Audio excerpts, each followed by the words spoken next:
Hi, everybody. What are you laughing at? Hello. I'm still laughing at the thought of that noise going directly into your ears. Well, it did. Good. You made a funny noise and I heard it. You weren't supposed to. That was for the microphone. Welcome to Super Breakfast Friends Club, the show where we make noises into each other's ears and into yours too. If you would allow it. If you put your ears near our noises, then who are we to Our stop? noisemakers. Play the theme song. Yeah.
I feel like it's been a while since we've had a theme song. Oh yeah, last week was Yakuza. It was just a depressing crime drama. This had a pretty cute theme song. For anybody who didn't recognize it, this is Tales of Phantasia, the animation. I don't think I've ever heard of this game.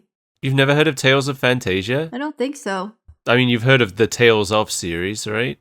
That's true. I just haven't. I'm not familiar with its early works. Yes, this is the very first one. Wow. And we're watching it because it's turning 30. That's disgusting.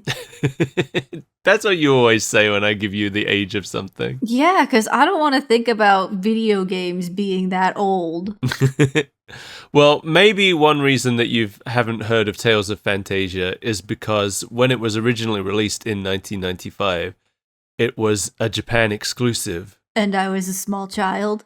That too, but it was on the Super Famicom, the Japanese version of the Super Nintendo. Oh. It was developed by Wolf Team, who were at the time a subsidiary of Telenet Japan. Wolf Team had mostly made games with weak sales and ports of Laserdisc arcade games to the Sega Mega CD. I think most of their big successes before this were Mega CD ports of other people's games. Oh. They did Cobra Command, Road Blaster, Revenge of the Ninja. Also, the fact that most of their big successes were Mega CD games means that they also weren't very big successes.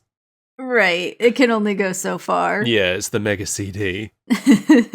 No one had that. Yeah, I've only ever seen one in real life, and it was like years after it, stopped being current.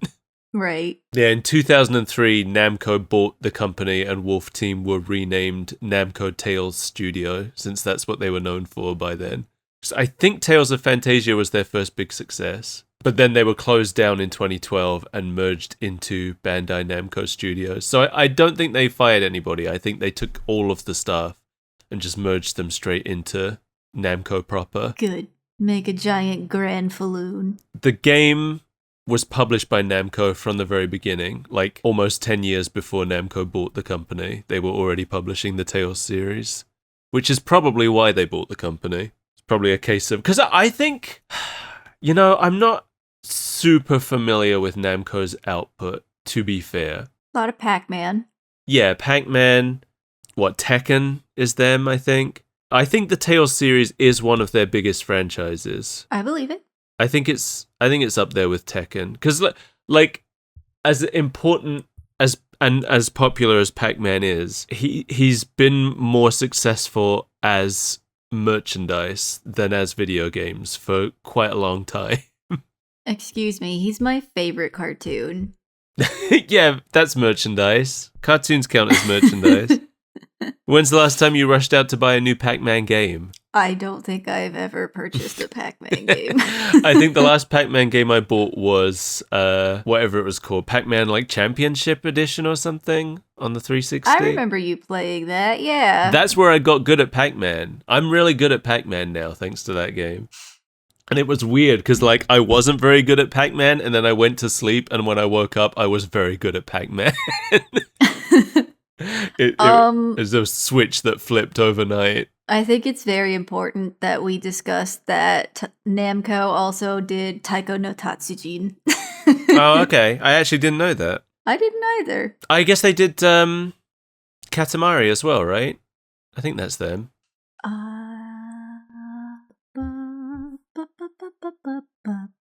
Yep, that's Namco. Yeah. So that's I think Katamari is probably my personal favorite Namco series. I feel like Katamari's kind of niche. Like, it's very popular, but it's still niche. Niche popular, yeah. It's like a cult. Yeah. It's a cult following game. Yeah. I'd agree with that. I feel like it's become a little bit more mainstream thanks to the Switch ports. Yeah. You hear a lot more about Katamari now than you did back when we were getting into it. Yeah. Because did you have Katamari, Beautiful Katamari? I can't remember. No. I was playing a lot of Beautiful Katamari. I had a demo of one of the Katamari, but I don't remember which one. It was probably that one. On the 360? Yeah. Yeah, that's the only one that was released for the 360, I think. But we're supposed to be talking about the Tales series. Have you played any of them? Boo. I have not. We talked about it last time when we looked at, I want to say it was Tales of Vesperia that we looked at. Yes. I've only played Tales of Symphonia. That remains true, and I didn't finish it. I would like to. I really was enjoying it. I don't remember why I stopped. Probably something else came out, because it's a long game.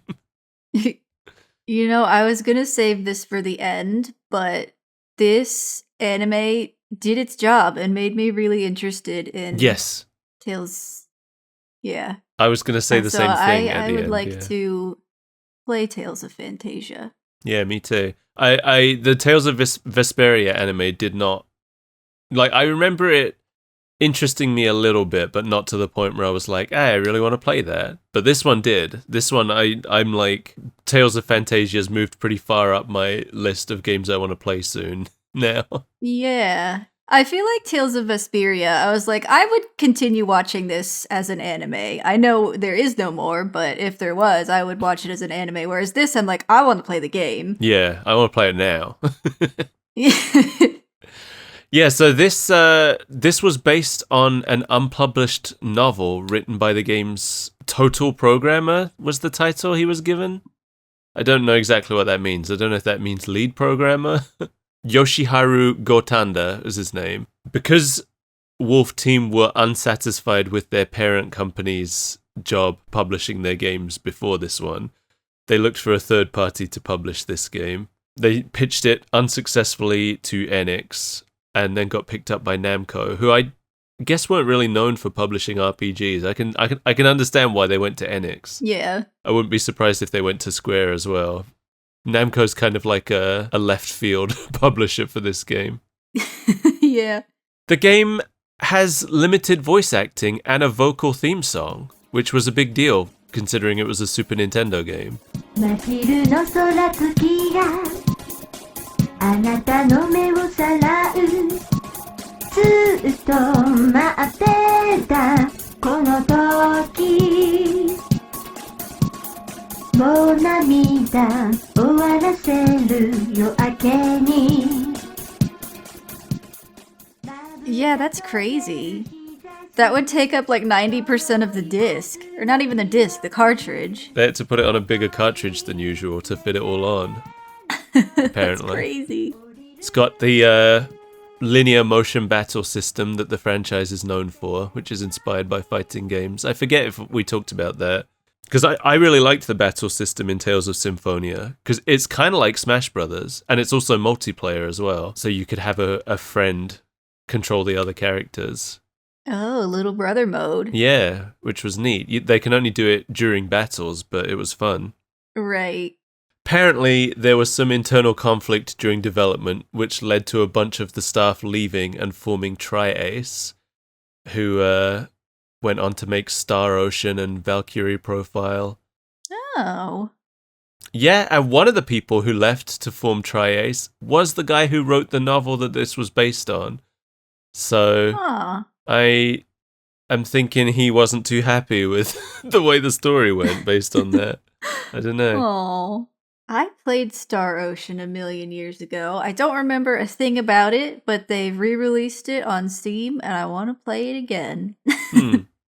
I think it said that they worked on Final Fantasy 13 as well. I don't know in what capacity, but yeah, the game later got ported to the PlayStation, but it was still Japan only until the Game Boy Advance port in 2006. That was the first time Tales of Phantasia finally came to English audiences, 11 years after it was originally released in Japan.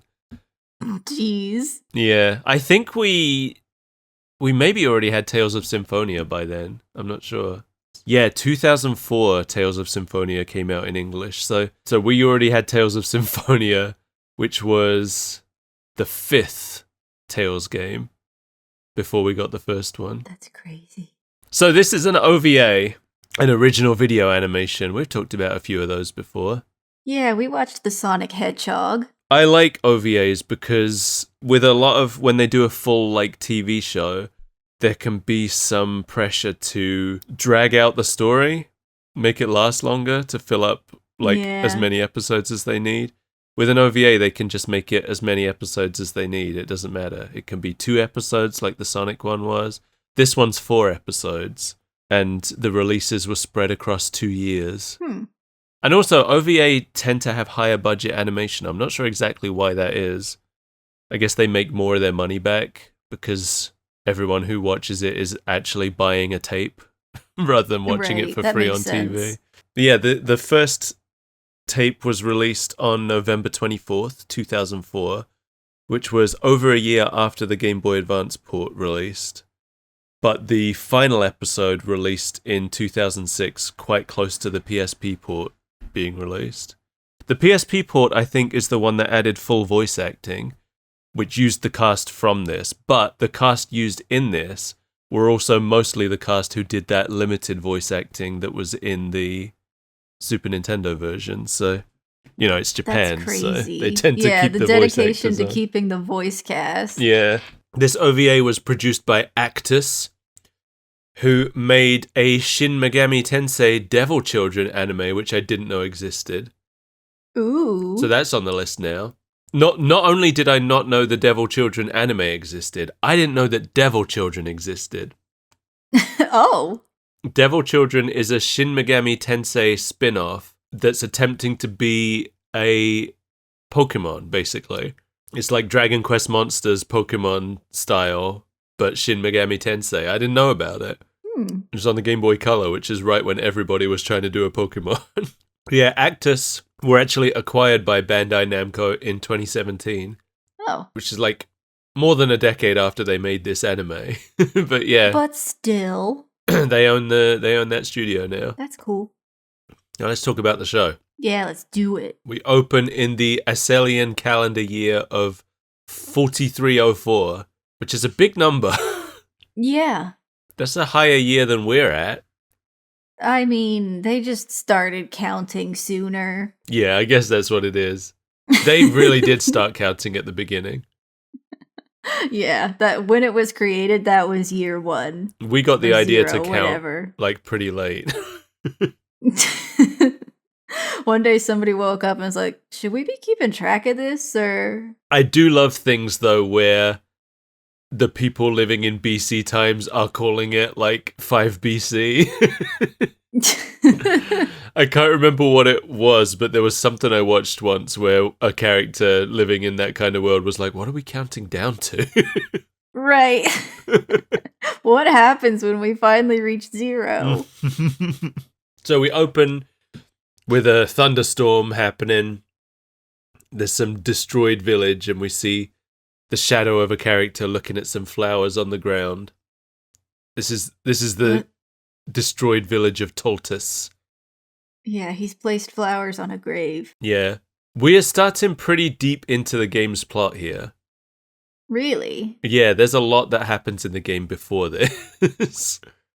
Because in the game, you actually play as Cress and Chester for a while in their hometown before it gets ransacked. And then after it gets ransacked by Mars, they go looking for him in another town where they meet Morrison and Mint.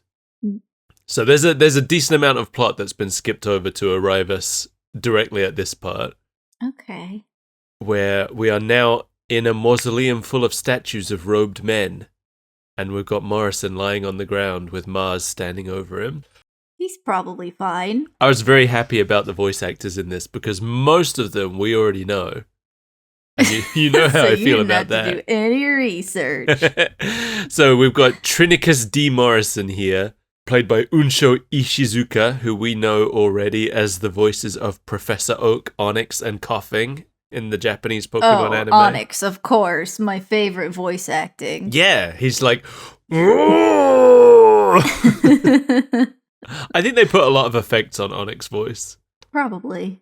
In English, Morrison was played by Jameson Price, who we don't know already, but he played Ermac in Mortal Kombat 1 and Paul Phoenix in Tekken Bloodline. And the one I was most excited about, he was the English voice of Sojiro, my favorite character in Persona 5, the old man that you're staying with. He's great. Oh, right. He's my favorite. Apparently, he also played Wulfric in Pokemon Masters. Do you remember Wulfric? Nope. From X and Y? Oh, X and Y. Yeah. He's the ice gym leader who wears a coat around his shoulders but not over his arms. I just immediately thought of Crasher Wake because everyone should be Crasher Wake. I could see Wulfric and Crasher Wake having a rivalry. Oh, this guy. Okay, I remember him. Yeah, he's one of the cooler gym leaders from that game. Because he's the ice type. It's not what I meant, but now it is. And we've got Mars Uldol, who is played by Tesho Genda, who we know as the voice of Golden Bomber and Dark Bomber, who were the same character in Bomberman Beat-A-Man. The Mad King. Yeah, the Golden King who turned black and went crazy. Yeah. In English, Mars is played by Michael McConaughey, who we don't know, but he played Seth in Street Fighter, which I do know him for. He also played Astaroth in Soul Calibur, and he plays Maxwell in Tales of Xillia. We do see Maxwell in this, but he doesn't say anything. Oh. He's also apparently the voice of Chocobo Bill in the Final Fantasy VII remakes. I don't know who Chocobo Bill is, Chocobo Bill? but I love him, just based on that name alone. He's a dude. I was hoping he was a chocobo. No, I'm assuming he, runs the farm or something. Probably. He looks like a farm running kind of guy. Yeah. It sounded like he's in all of the remakes except for the first one, which would make sense because the first one's all in the city, so it's before you get access to Chocobo Farm. Chocobo Farm is the best part of Final Fantasy VII. It's the only part I've played. The reason I didn't bother playing Final Fantasy VII Remake when it came out is because I found out that it's all just the part that's set in the city. I was like, well, what? So I don't get the golden saucer? I don't get the chocobo racing? What's the point? Yeah, I don't remember how it came about because my oldest brother was the one that was legitimately playing Final Fantasy VII, but I was the one that would take over his game and raise his chocobo. Did he just not want to do that part?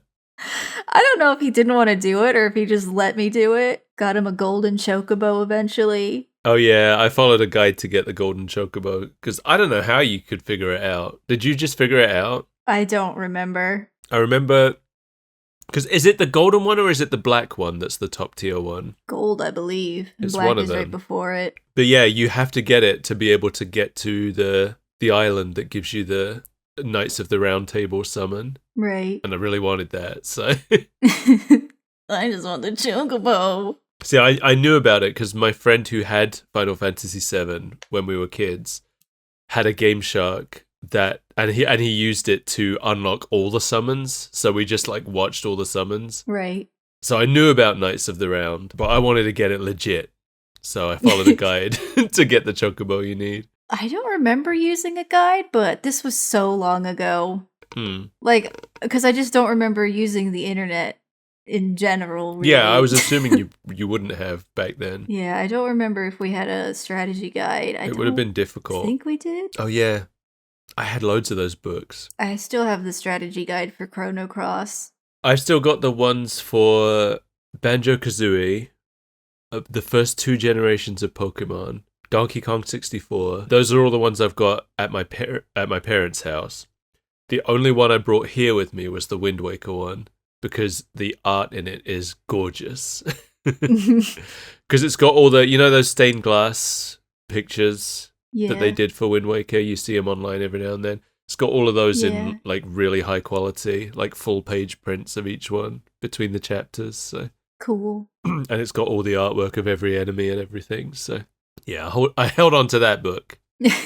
Anyway, we've got 2 young people here on their knees, bound, surrounded by soldiers. Mars recognizes them as Miguel's son and Meryl's daughter and says that the 2 of them plus Morrison are all that remains of the Warriors of the Seal. Whatever that means. I'm assuming it's the seal on the Demon King. Yeah, if we were playing the game, we would know that because the game actually opens showing the sealing happening. Oh. So I don't know why they chose to skip over that here, but they like I said, if they've only got 4 episodes to get you hooked and tell the story.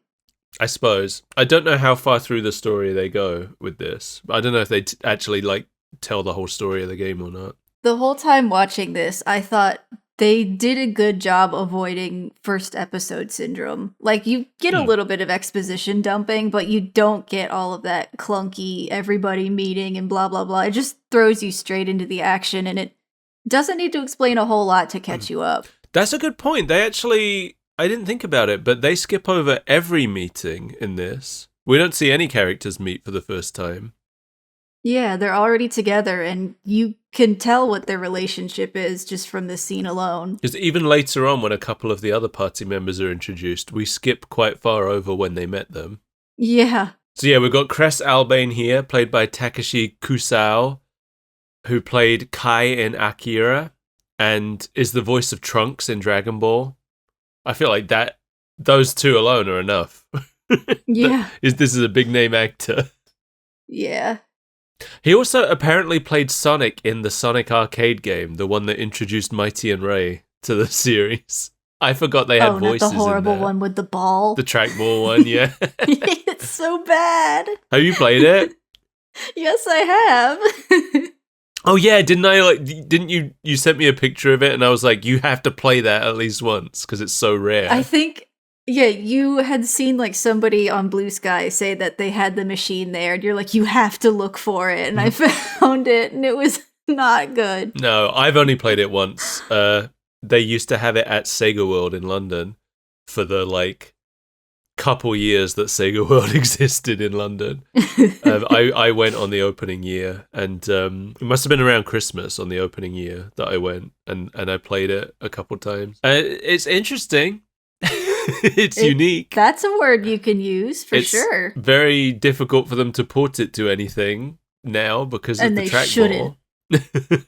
I wonder, because I'm sure you can emulate it. I wonder if people have modded it to just work with a stick instead of the trackball. Well, I know of mechanics like that being used in DS games where you use the touch screen to move around and you just kind of flick it back and forth. Yeah, that's a good point. In English, Cress is played by Johnny Young Bosch, who we've talked about before. We know him as the voice of Nate in Yokai Watch. Oh, okay. And then we've got Mint Adenade, played by Junko Iwao, who is probably best known as the voice of Hikari in Evangelion. It's been a long time since I've watched that. I don't remember who that is. I never watched it. But the thing she did that I did know was she was the voice of Tomoyo in Cardcaptor Sakura. Oh, okay. In English, Mint is played by Karen Strassman, who we know as Mio from Higurashi. Oh, okay. I also know her as Rouge the Bat in the Sonic games now. She's the current voice of Rouge. Cress wants his father's pendant back, which Mars has taken. But instead of giving back his father's pendant, Mars takes a second pendant from Mint. And Cress is like, what the heck? 2 pendants? You had that this whole time? Yeah, so Cress has this pendant, but he has no idea what it means. It's just a keepsake from his father, as far as he knows. But it's been passed down the family, and Mint has also been passed down her family from the warriors who originally sealed Daos in the mausoleum, which Mars is looking to unseal him. Yeah. It really shows the folly of man, where you think that you can unseal an all-powerful demon king and he's going to give you power instead of just eviscerate you. Yeah, I did like that. Me too. Was interesting and cool. Anyway, Chester's here. Chester Burklight, played by Kentaro Ito, who we know as the voice of Charlie in the Shenmue anime. Oh. Remember Charlie? No. Oh, yes. Yes, I do remember Charlie. Yeah, the last episode we watched was The Hunt for Charlie. Yeah. He got a football to the face. Good for him. In English, Chester's played by David Vincent, who is the voice of Robin in the Fire Emblem series. Oh. He's also the voice of Martial Law in Tekken. And Oh. he's the voice of Richter Belmont in Castlevania. The show? The 1997 video game, Symphony of the Night. Oh, good. Yeah. That's the best Richter. I was wondering, because I assume they've been through a couple Richters over the years, but he is credited as Richter in the 1997 Castlevania Symphony of the Night. And he's also credited as Richter in Super Smash Bros. Ultimate. Oh. So when they were bringing in a voice actor for Richter for Smash Brothers, did they deliberately go back to the meme one, or did he just kind of stick around? I don't know. I hope it's the former. Me too. The fact that he is Die Monster, you don't belong in this world. Yeah. Icon. Legend. I got to go back and listen to his lines in Smash Brothers again now. Because I don't really use Victor. I keep wanting to call him Victor. I don't really use Richter. Yeah, because his recovery is ass. I don't even remember. I don't use him because I'm not super familiar with I mean, I don't use him because I just use Banjo and Kazooie all the time, every time. That's why. That's the real reason. I waited so long for them, and now they're all I use. Because they're also, like, not only did I want them in because I love Banjo and Kazooie, but when they put them in, they made them the exact type of character I like, which is a character who has a lot of recovery, a side dash, and a ground pound. Those are the things I want in a character. The most annoying character on the planet. If you had projectile spam, I would drop kick you. Oh, I don't really use into projectile. the ocean. I mean, I think they do have projectile spam. They can fire eggs, but I don't really use the eggs that much. Oh God.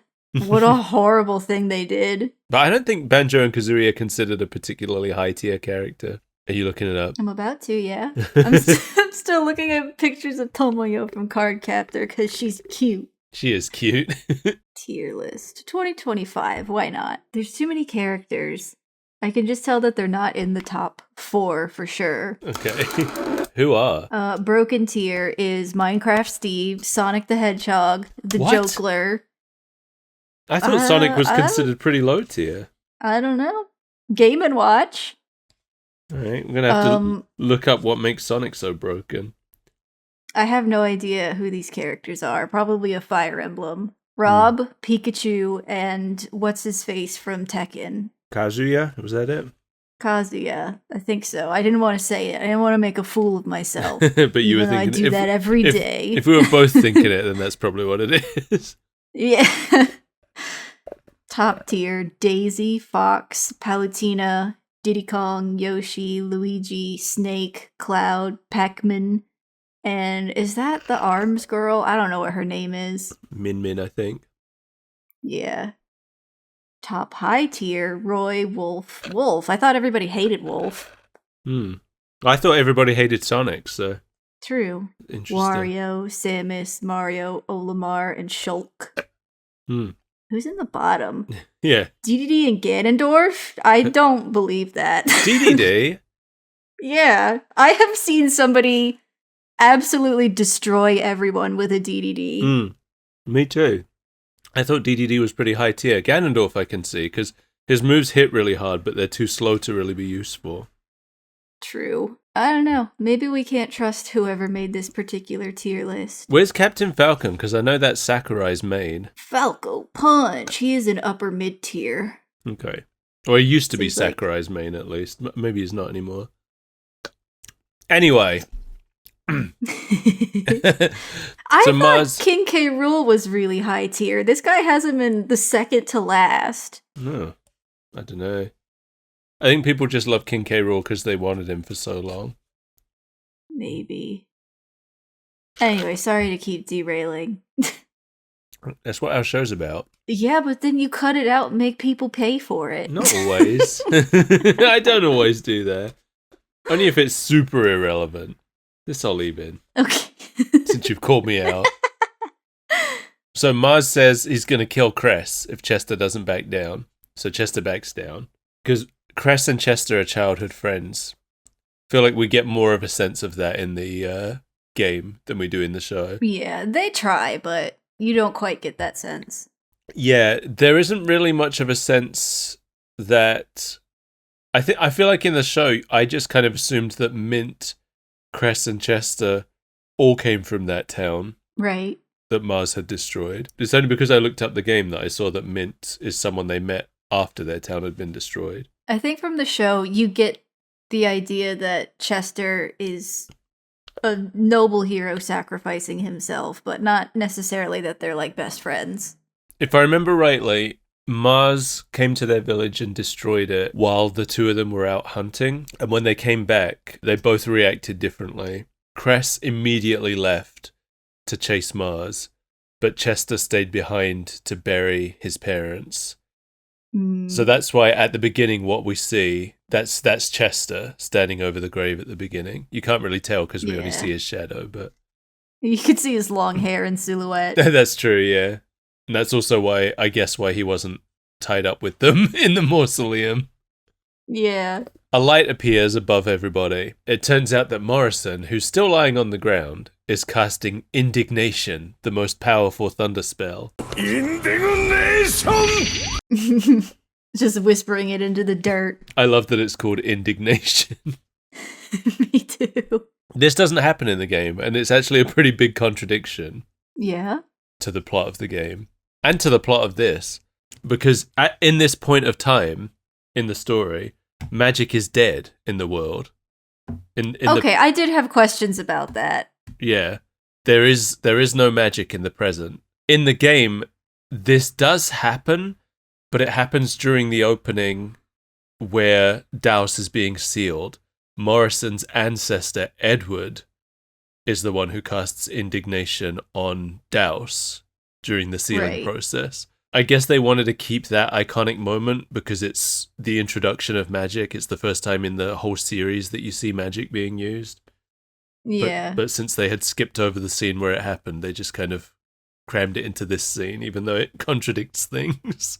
Right, because you don't think anything of it the first time you watch it, but now that we're talking about it after having finished it, there's a scene later where they're like, we don't have magic users like that in our time. Yeah, exactly. So Mars escapes. He gets to the altar with the pendants and uses them. Chester cuts Cress and Mint free, but they all just sort of watch what's happening. They're like, I wonder if it's going to work. Right. Daus appears, and Mars asks for power, and Daus is just like, you foolish human, and just evaporates him. In an instant, just gone. Yeah. Daus is played by Toshiyuki Morikawa, who we know as the voice of Ryu in the F-Zero anime. Oh, I don't care about that, Ryu. No. Ryu's the most boring character, and he's the one we have to spend the most Yeah. time with in the show. He sucks. He's the one they really want us to care about, but we're just there for Captain Falcon. We're never gonna see him.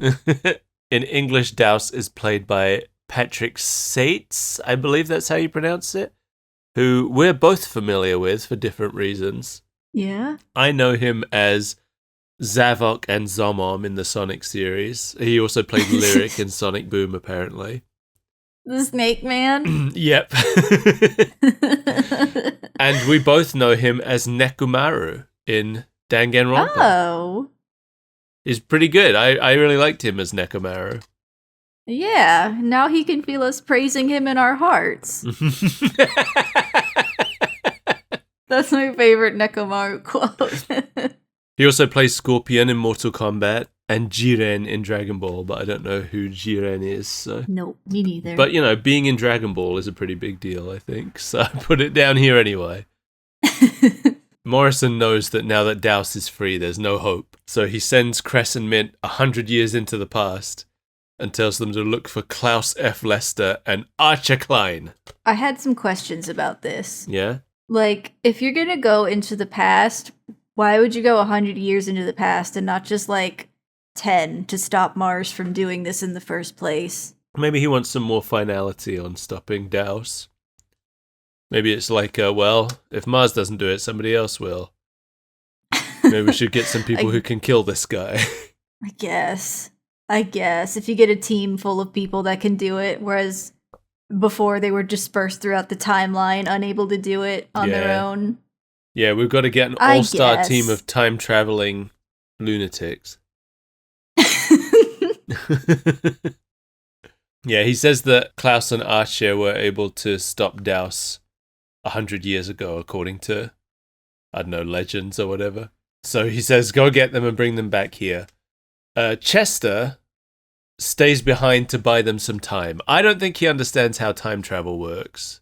I don't think so. But this plays out differently than it does in the game, and it made more sense in the game from what I read. Yeah. In the game, Morrison intended to send all three of them back in time, but Chester gets left behind when he throws himself in front of Douse's attack to protect his friends. Oh. And it also sounds like Chester and Morrison are both pretty unambiguously killed here in the game. Oh. And Cress intends to use time travel to prevent their deaths as well as stop Douse in general. Good for you, Cress. It's said that when Cress and Mint end up 100 years in the past, they also have Chester's broken bow and Morrison's diary come through with them. As keepsakes, That's pretty I guess. depressing. Yeah. Remember our friends that died. Yeah, so now we're in the Kingdom of Midgards on the Valhalla Plains, skipping over another sizable chunk of the story. We don't need it. Because in the game, there's a whole other kingdom you go to in between these two. And you go through all this, storylines of meeting Archer and Klaus and bringing them here to the city of Midgards. Right, whereas they just kind of already know them. Yeah, in the show, I feel like, to me, I just sort of assumed that Archer and Klaus just lived here in this city.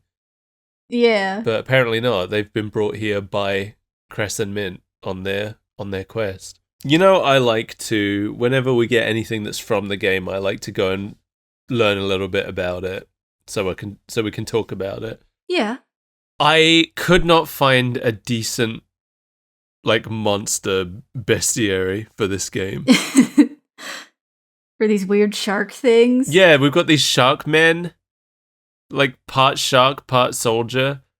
I love them. I couldn't find out what they're called or anything about them. It just means we have to play it. Yeah, if we've got any Tales series fans out there who can identify the, 3 different monsters that we see here? Yeah. I would love to know. Please tell us their names so I can look them up and learn about them, because I couldn't find... I found a list of the monsters, but it was literally just a list of their names. No pictures or descriptions or anything, so I couldn't find out what any of these monsters were, unfortunately. The wiki isn't very complete on Tales of Phantasia stuff. But anyway, I did find out that the Sharkman soldiers are lurking in the nearby White Birch Forest. Oh. Because we're not really told any place names other than, I think we're told the Valhalla Plains and the Kingdom of Midgards, but that's it. Yeah. You know, speaking of which, I read that the creator took a lot of the names from Western fantasy things Right. which I believe was an attempt to give the game more appeal to the West, where it was not released. So Was not released, and this is still one of the most Japanese things I've seen. Yeah. So we got this pink-haired girl flying around, cheerfully warning people about the attack. You know I love a cute witch. Yeah, I figured you'd like her. This is Arche Klein, played by Mika Kanai, who we know as Sarah in the Sonic OVA. The cat girl? Yep. She also played Sunny Funny in the Parappa anime. Oh, okay. And she played Satoko in Higurashi. Oh, okay. Do you remember which one Satoko is? Because I don't. Yeah, she's the blonde girl. Oh, okay. She's one of the main ones. Well, they're all one of the main ones. I know. But that's why I'm like, why would you be asking me? I just read the whole thing. In English, she's played by Stephanie Scher, who we also know because she played Ayase in Chaos Head. Oh, yeah. Okay, cool. So Archer sends up a flare, a magic flare, to let the human army know it's time to attack. And this war's raging, and Cress is just like in there, in with all these nameless foot soldiers. Well, yeah, he's a fight boy. He can't be flying around doing magic. And he's wearing less armor than all the others, and it made me stressed. He has plot armor. Yeah, he can't put a helmet on because we have to know it's him. Like, we see the infantrymen completely kitted up in full plate mail, and then we see Cress out there with his spiky anime boy hair. It's like how in all those MCU movies, none of the characters can wear their iconic masks because then it would cover the faces of the famous actors that they've brought in to play them. Right. Like, how will anybody know that we got Benedict Cumberbatch? That's probably a bad example. I don't think Doctor Strange wears a mask, but, you know. I don't know a lot about Marvel.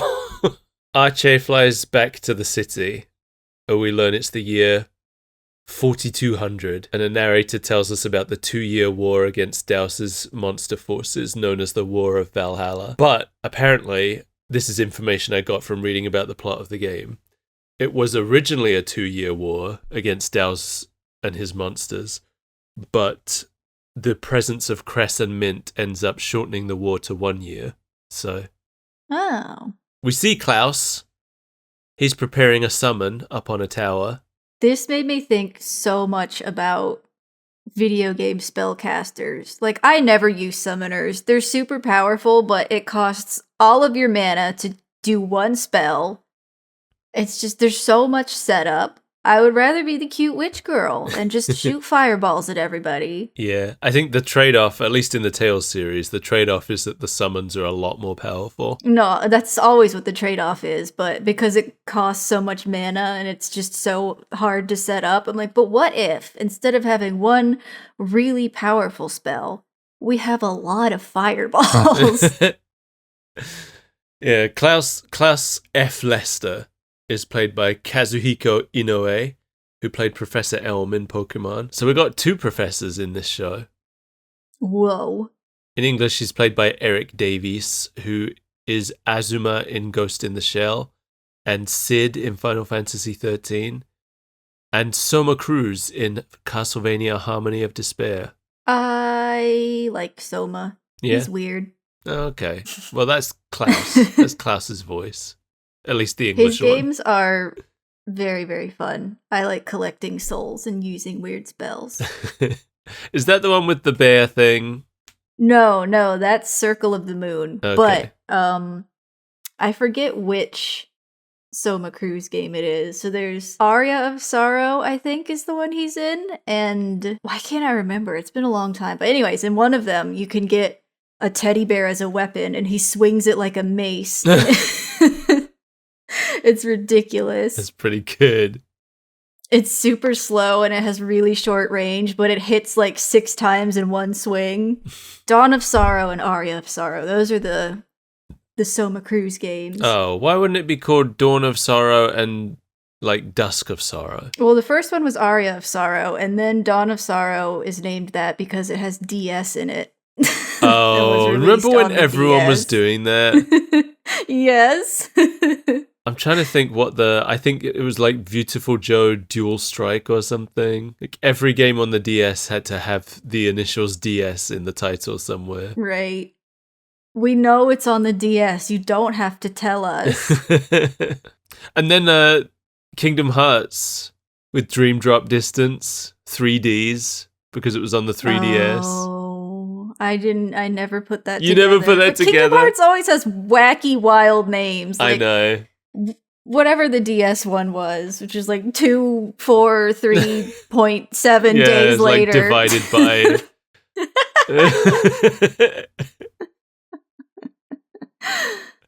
Yeah. Anyway, so Klaus is a human, so he can't use magic naturally. He has to do it via summoning, a process that he invented himself, apparently. Oh. Yeah, he's a professor. I feel like the show didn't really get into that very much, but... Yeah, he's Professor Elm. Oh yeah, I forgot. It takes a lot of prep work to be able to do summoning, but generally has more powerful results. Arche is a half-elf, which gives her the natural ability to use magic, which is why she's teasing him. Gotcha. But it also makes her an outcast to regular elves. Half-elves are kind of like reviled. Right. Arche clearly has a crush on Cress. Klaus says that his interest in those two is just about what they said about time travel. Arche seems to be like assuming that Klaus has a crush on Mint, but I don't think we see any evidence of that. No, but we don't see their relationship together at all. No. I don't think we ever see them in the same place. No, but he doesn't like... You'd think if it was true, they'd do an exaggerated blush and get embarrassed when Arche suggests it, but he's just like, whatever. It might be more overt in the games, and they just don't have time to deal with that. Could be, or it could just not be present in the game at all. We're gonna have to find out. We are. Mint is apparently having a meeting with the city's leaders. She's telling them about how she came from the future and she wants to take Klaus and Archie back with her. And, they're surprisingly accepting of the idea that she has arrived from the future. Has traveled 100 years backwards in time. Yeah. I guess they are in an era of literal magic. Yeah, I guess so. Yeah, she tells them that she needs powerful magic to defeat Daus in their time, because there's nobody who exists that can use it there. Which again, kind of contradicted by that earlier scene where we saw Morrison use it, but... It's okay, don't think too hard about it. Yeah, that's what happens when you just kind of insert things into your show without thinking about the consequences.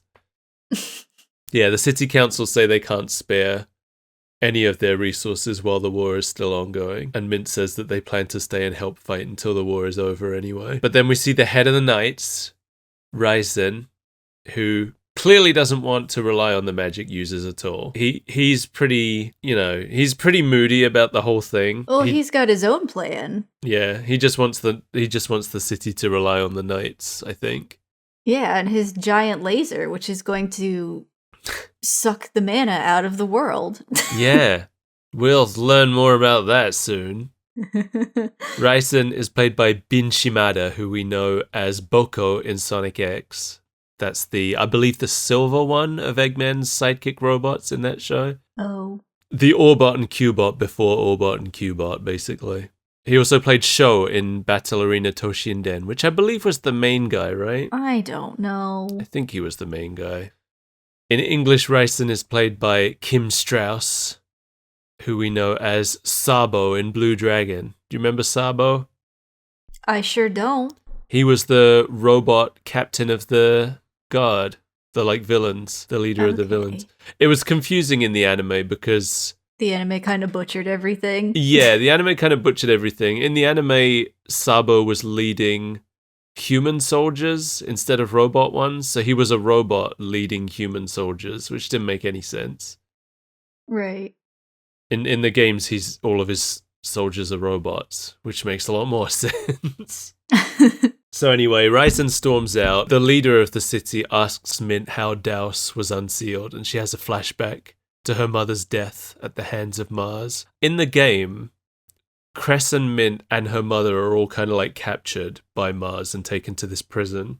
Mhm. This is stuff that happens before the point where the anime even picks up. Right. And apparently, you meet Mint's mother, but only as a ghost. Oh. Because she, when they're all captured, she is killed by Mars, I think to get the pendant from her, probably. Meryl, her name is. Her ghost helps Cress escape his jail cell, which I thought was interesting. Yeah, that's fun. But yeah, Mint says that Daus was unsealed because of the evil in the hearts of men.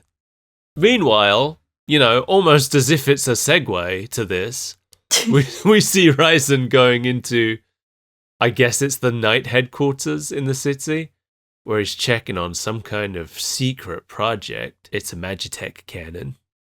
Oh no. And it's about 90% complete, apparently. He wants it ready right now. He wants to fire it right now. I need it. Cress is fighting these monsters. He seems to be alone. There were a lot of other foot soldiers around in the beginning, and we see that all the soldiers aren't dead, but Cress is just on his own with these monsters for some reason. He's gone feral. They just can't be anywhere near him. But he beats all the monsters around him, but then a bunch of huge dinosaur dragon-looking things start coming out of the forest, and the sky fills with these flying demon creatures. And again, if you know what any of these monsters are called, please let me know, because I want to know. I want to know the names. Dinosaur dragons are so ugly, they're cute. These monsters basically just ignore the foot soldiers and head straight for the castle. Yeah. The dragons are so big that they can just step over the soldiers, and the demons are just... A couple of the demons come down to bother the soldiers, but for the most part, they're just flying straight to the castle. Right, why would they bother with that riffraff? Yeah. This is where Klaus summons Maxwell, an old man who obliterates the monsters with beams of light. It was very Rama of him. Apparently Maxwell is the Lord of the Four Elements and one of the most powerful spirits in the game. Oh. I don't know if you would typically have him this early. Probably not. I know you meet him before this. I read something about there being like a side quest where he wants you to get a summon of each element before he'll give you something in this cave earlier than this, but I don't know if you can actually get him as a summon by then. I don't know. Let me know if you know. Correct. I like going on summoner quests. I like acquiring the summons, but I never use a summoner. I like summons. I tend to use summons a lot. I guess because they remind me of Pokemon, which probably was my first RPG, so... I feel like it's different. Like, in Final Fantasy VI, everybody can use a summon, but in, like, Final Fantasy V, you still had the class system. Right. So you had to specifically designate somebody to be a summoner. Well, in 7, you have to give someone the materia for a summon. Right. And then I think you have to have... There is a materia that gives you all the summons, but I think you have to get all of the summons organically before you can get that. You have to, like, find every summon. Yeah. I think 9 retained that same materia system, but I can't remember. It's been too long. I need to play 9. I need to actually finish 9, because it's my favorite Final Fantasy, but I've never actually finished it. Then how can you even say it? Yeah, I've only finished 7. It's the only one I've actually seen the ending to. You never beat 6? No, do you remember I got to like the point of no return, and then I was like, well, I'm going to try and get all the achievements before I do that, and then I... Oh, that's right. You have to get like all the dances and all of Gao's whatever. Yeah, and that's where I was at. I was still trying to get the last of Gao's enemy moves. I'll get back to it, maybe. But at this point, I feel like I should probably just start the game again, because I don't remember too much of the plot. Yeah, I need to start that game again, too. I don't remember anything about it except, like, the wacky wild side quests and suplexing the train. Yeah, I was going to say, you obviously remember the train. Duh, and it's evil toot. I mean, they retranslated it, so I don't think it says evil toot anymore, but I'll never forget. Just like they don't have the PM stalker.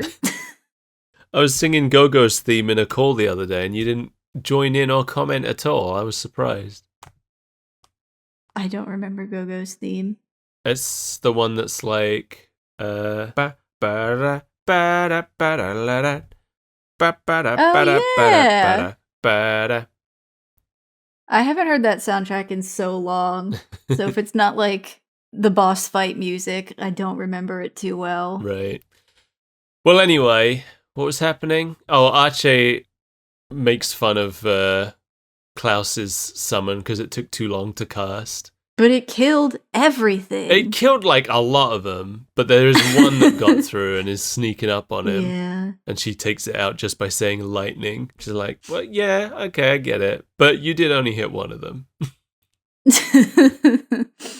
Meanwhile, the Magitech cannon is complete.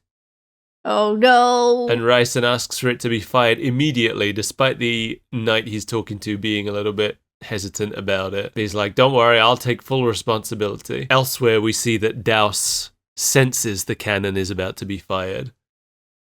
He's like, that crazy bastard wouldn't, would he? The dinosaur thingies, now revealed to have wings, start flying toward the castle. And Archie and Klaus are trying to hold them off, using Firestorm and summoning Undine.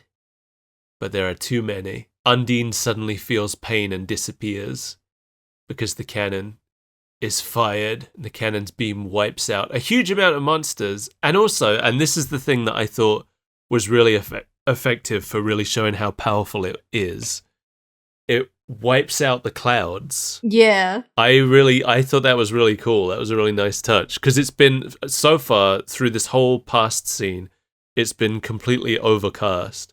But now suddenly we see the blue sky because the clouds have been obliterated by the Magitech cannon. And it leaves like a contrail in the air after it's been fired. Yeah.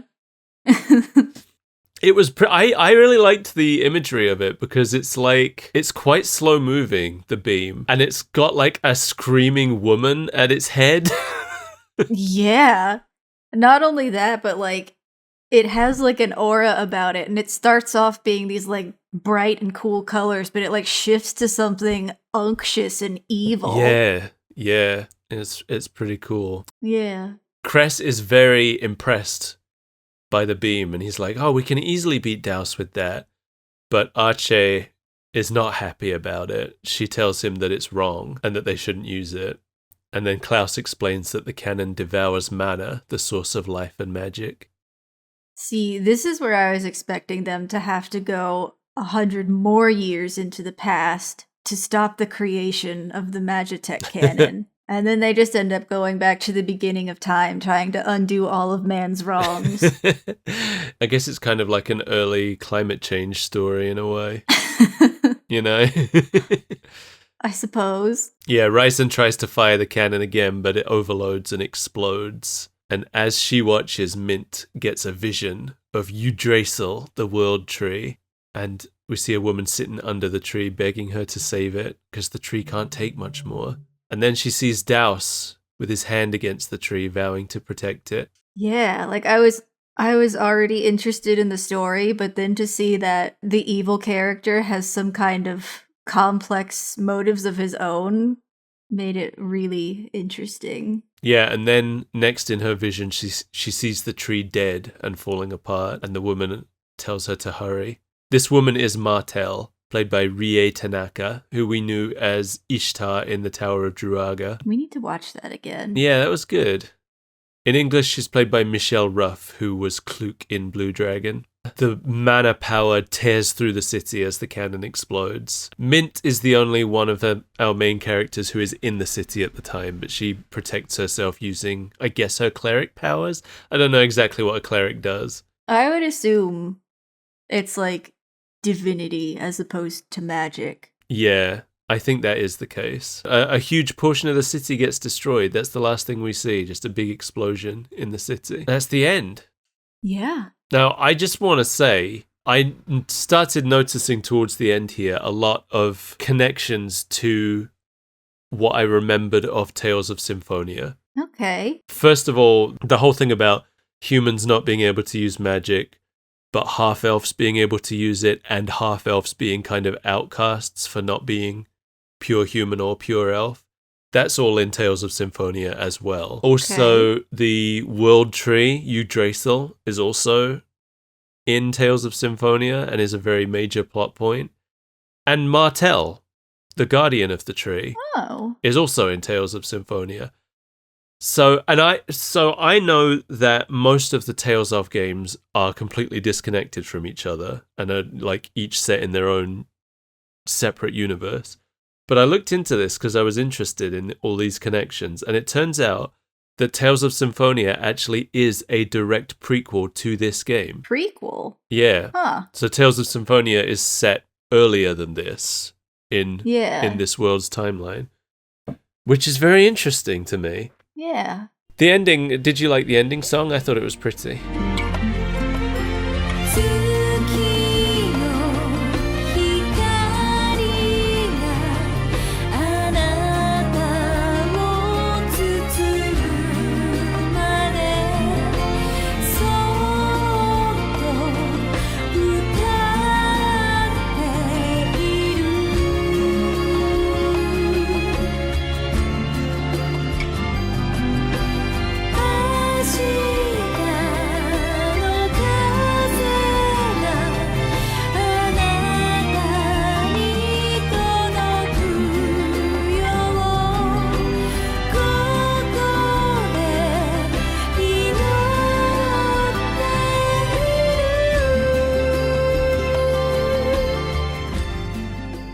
It was a little too slow for me. That's fair.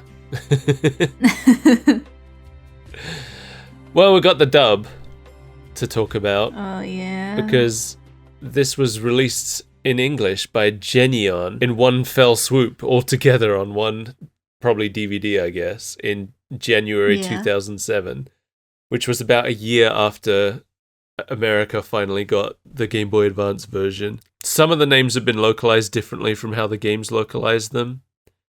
So Acelia is called Aceria, and Mars is called Marth. That's confusing. Yeah, they're not inaccurate translations, they're just not the commonly accepted ones. Something similar happened with the Fire Emblem anime, where the English dub of it translated Marth as Mars. So they went the opposite way. Also, in the dub, they refer to Midgards as just Midgard. The singular Midgard. Yeah, which is unambiguously incorrect, because it does have the zu on the end in the Japanese. For the most part, though, it's a pretty good dub. The acting's pretty good, the writing's decent, it maintains the feel and intention through the whole thing. The one complaint I had with it is Dowse's first line when he appears, because in the original, he just calls Mars a foolish human and then obliterates him. But in the dub, Mars says, "Come, Dowse, grant me your power!" My power, as you wish. That's dumb. Yeah, I didn't like it. That's dumb, and I feel like it lessens the menace of Dowse. Yeah, definitely. Because it's him submitting to him as opposed to just not even having a chance and being destroyed. Yeah, and also I feel like the Japanese line gives us this immediate implication that he just disdains humans in general. Right. But that's it. That's all I have to say about the dub. Not a whole lot. Well, good job for them. Yeah. I liked this. As we've already said, yeah, this really did make me want to play the game. I'm very interested in Tales of Phantasia now. I really like this. I think a lot of it has to do with this kind of, like, this style of anime is, like, my favorite, where it just feels old and new at the same time. Right. Yeah. It's like that golden era of anime. I suppose it's helped by the fact that it is adapting something from the 90s, so it's got that, like, 90s Japanese feel, while also being a 2000s anime. Yeah. It felt like an old JRPG. It felt like a fun time. Yeah. Yeah. Apparently this anime is unpopular with fans because of how truncated it is. And I can understand that. Yeah, that's fair. But personally, as a newcomer, this did a really good job making me wanna see more. Wanna spend We've more watched time. so many shows based on games we've never heard of, never played. And I feel like this is one of the most effective ones at getting me to care about the game, the source material. Yeah, I think I'd agree with that. Yeah. I'm trying to think. Like, what other things that we didn't know about? There's definitely something else where I remember us saying, I'm a fan of this now, having watched this. Tower of Druaga? No, I don't know if it was. Am I maybe thinking of Metabots? Maybe, because that was a lot of fun. Yeah, it might have been Metabots where the anime turned me into a fan. But I don't know. You know, if anybody remembers, please remind me. What did I become a fan of? I don't know. I've forgotten what I like. Yeah, that sounds like you.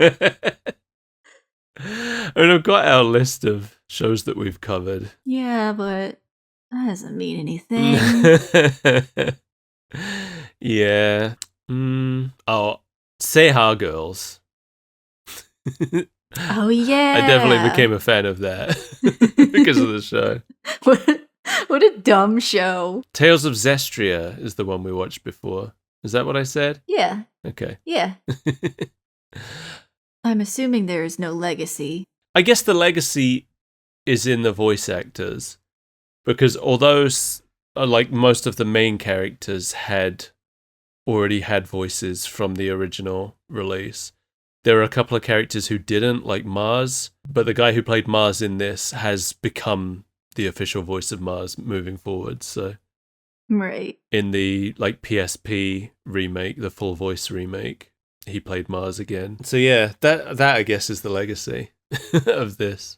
But otherwise, That's cool. I don't know about this episode specifically, but I know this show, it does have some scenes that weren't shown in the game. I wouldn't be surprised if maybe the scene with Mint having that council meeting, maybe that wasn't in the game, I don't know. But I know that this show does have some scenes that weren't in the game, but it's got many, many more scenes that were left out that were in the game. Right. So that's why the fans don't like it so much. But I liked it. And that's fair. Yeah, like you said, as somebody who has no idea what this game or story is about, I liked it. Yeah, I'm sure if I were already a fan of the game, I'd be watching this and thinking like, oh man, I can't believe they skipped that part. That part's so cool. Why wouldn't they put it in? But as someone who hasn't played the game, I don't know what those scenes that are missing are. So Right. it doesn't matter to me. But it did make me want to play the game, which would make me see those scenes, which I think is probably the reason this exists in the first place. Yeah. They just want people to play their game. Yeah. Well, I got nothing more to say. No. Except now we're gonna have to legitimately acquire a copy of it. Is it not on Steam? Mm-mm. Oh, okay. Well, we can legitimately acquire a copy of the Game Boy Advance version, I'm sure. But is that the best one to play? I mean, I guess Game Boy Advance was pretty Yeah. good graphically. They ported Final Fantasy VI to the Game Boy Advance, and that was good. I would bet that there's a fan translation for the Super Nintendo version too. What else is it on? PlayStation, PSP, mobile phone, and iOS. Is the mobile version? Oh, I don't really want to play a mobile version. No, I don't want to play a video game on my phone. Are you kidding me? No, that sounds miserable. Are we old? No, I feel like that's a pretty common sentiment. Like, people play gachas on their phone, but that's an idle game. Yeah. You don't play an active game on your telephone. No. I've done it once in my life, and it was I was at a convention and I was really bored, and for some reason I had a Stranger Things game. I think Humble Bundle did like a mobile bundle or something that I got, and there was a Stranger Things game in it. So I played it for like 10 minutes, and then I was like, I hate this. I don't want to play this on here. The most gaming I've done on my phone is Robot Unicorn Attack. Wow, I forgot about that. Yeah, that was a fun time. Oh, the mobile version isn't even available for us. Only the iOS one is. And I don't have iOS, so... No, I hate iOS. Yeah, I don't support Apple. No. If you're listening to us on Apple Podcasts, don't. I'm just kidding. You can listen to us wherever you want. Oh, no. Well, speaking of which, thanks for joining us, everybody. Yeah. As always, I would like to thank Mel Why? for being on this show. Oh. Because I know how much you want to get out, but you stick around anyway. You always walk in on me trying to chew my leg off to get out of the chains. Yeah, but you haven't gotten all the way through to the bone yet, so... Every now and then you give me something good to watch, like this show. Just enough to keep you around. Then you put Rayman on my plate. You're gonna like next week.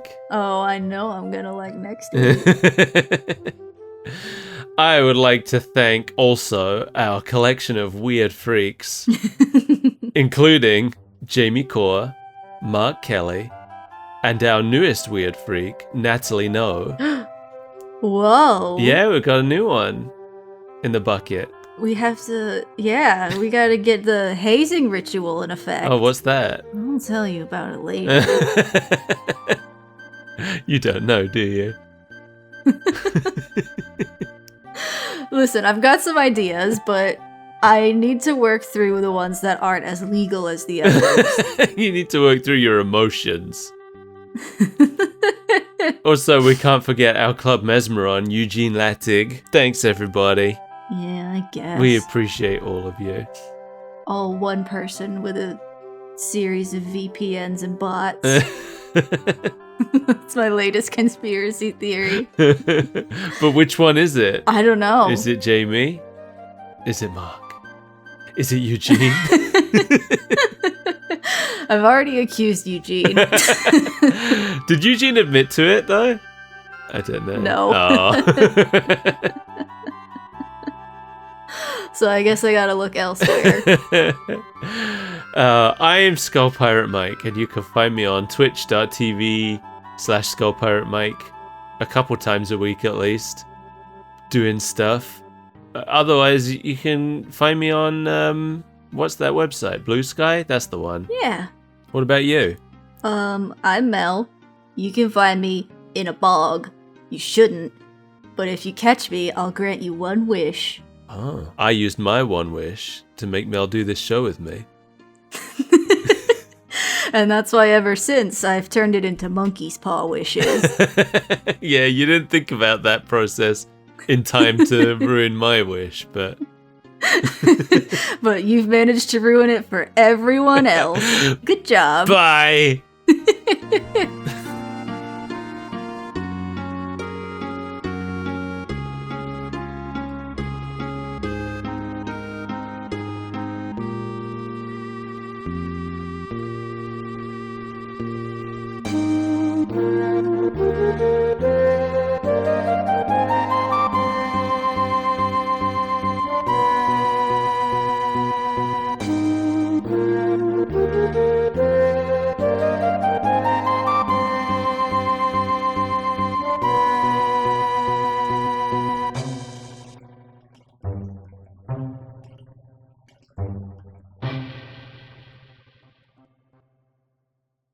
Why don't they make Tales of Phantasia more available? What's wrong with them? That's a great question. You would think that they would see money and say yes.